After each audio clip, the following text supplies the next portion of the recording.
واحد من الخطباء في إيران يقول يوم من الأيام أنا رحت زرت عالم من العلماء، زرته سلمت عليه، عالم كبير.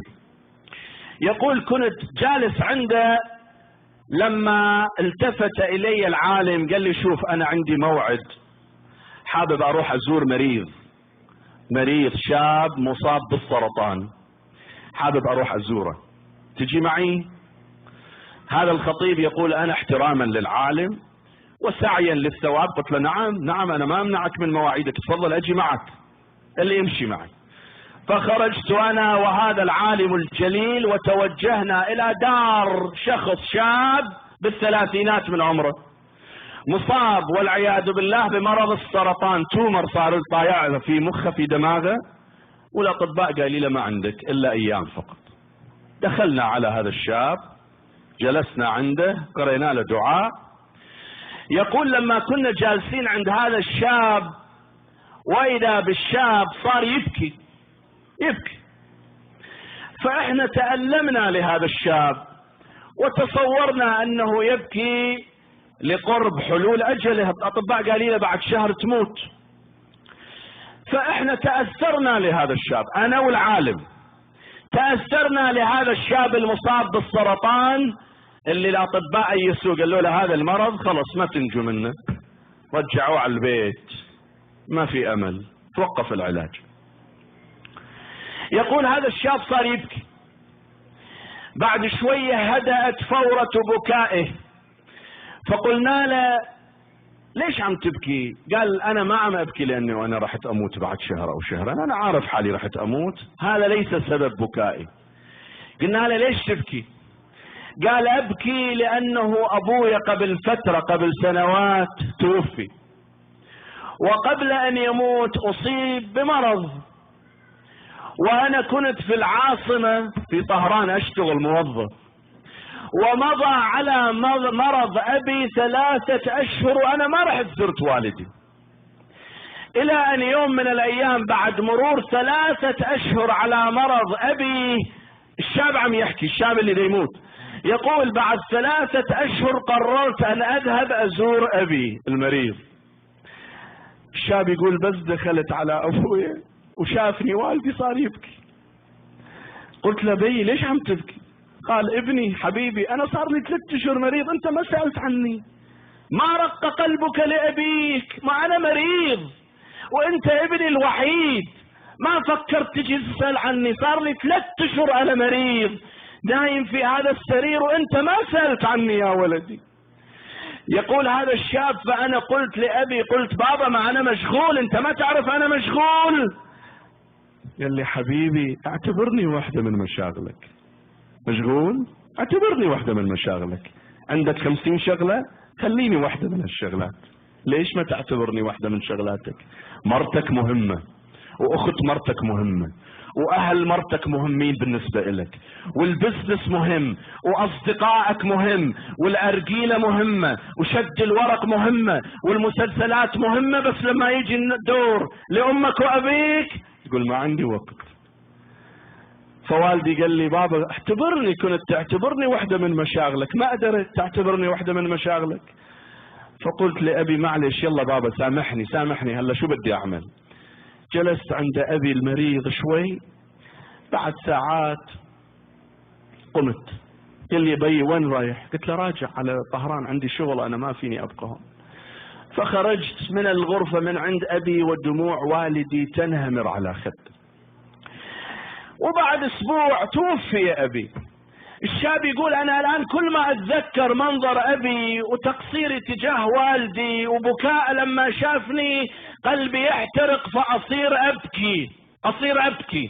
انتبهوا يا أخوان، انتبهوا جدا. هذا العالم الخطيب اللي رايح زايره يقول أنا لما سمعت هالكلام سرت القشعريرة في جسمي، قلت الله أكبر الله أكبر الله أكبر. العالم اللي جاي معي قال لي شو اشبك، شو صار فيك؟ قلت له خلي سيدنا خل نطلع برا احكي لك شو صار فيه، اسمح لي دقائق خل نطلع برا من هذا الشاب، ما بدي احكي قدام هذا الشاب، خلينا نطلع من هون لاحكي لك شو صار فيه. قمنا انا والعالم طلعنا برا. قال لي العالم شو شبك؟ شو صار فيك؟ قلت له سيدنا لما هذا الشاب حكى لي هاي قصة ابوه وعرفت ان معاه سرطان تذكرت حديثا لرسول الله. اسمعوا يا اخوان، اسمعوا يا شباب، اسمعوا انتم اللي عندكم اباء وامهات، اسمعوا. يقول تذكرت حديث عن رسول الله صلى الله عليه وآله وسلم. شنو الحديث؟ الحديث يقول من آذى أبويه أصيب بداء لا دواء له. هذا أصيب بالسرطان ما له حل.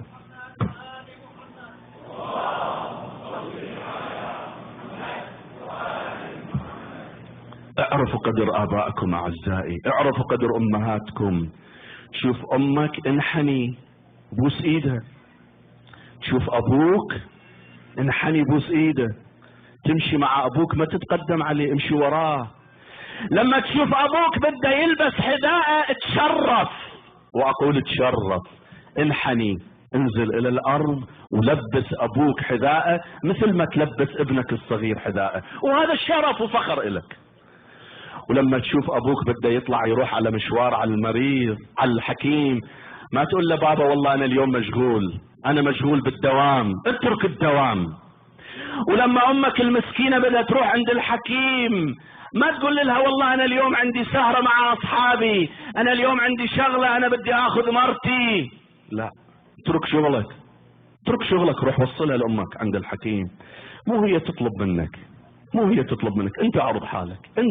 انت تجي تقول لوالدتك، قول لها امي شو بدك، شو المطلوب، شو المطلوب انا حاضر.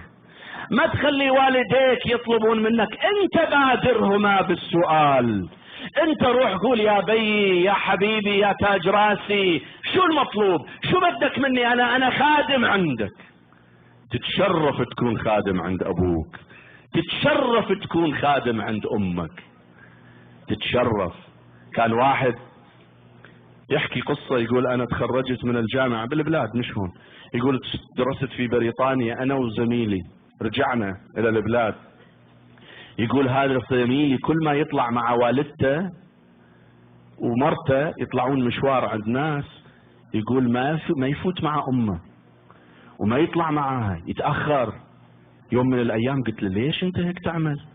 قال مو أمي مش متعلمة، أستحي لما الناس يشوفوها هذه مرة أمية.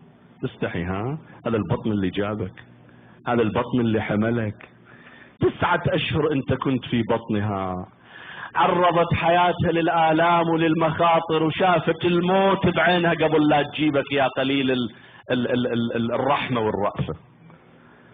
9 أشهر من الآلام، وليش هي تخلص؟ ما تخلص، بس جابتك كلكم كنت تعفن حالك بحفاظتك، هي المسكينة تقوم تروح تبدل، وتريد أكل هي تروح، وتستيقظ في الليل وتصير تبكي ويرتفع صياحك، تقوم بعدك صوتك ما طالع، هي تقوم تلحق عليك تعطيك الحليب وتنيمك تحطك إلى جانبها. اليوم تذكرت أنها أمية ما رايحة على الجامعة؟